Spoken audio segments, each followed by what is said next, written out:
Mithu'nun bütün dünyada can koyurları var.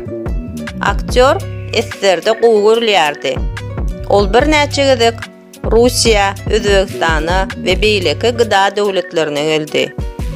1990-njy ýyllaryň ahyrynda Mithun Chakraborty Hindistanyň iň baý adamlarynyň birine öwrüldi.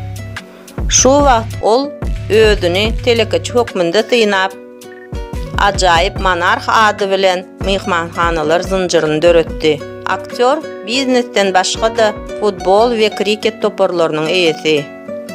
2014-nji ýylda Mithun Chakraborty Hindi mejlisine kandidat hökmünde hödürlendi.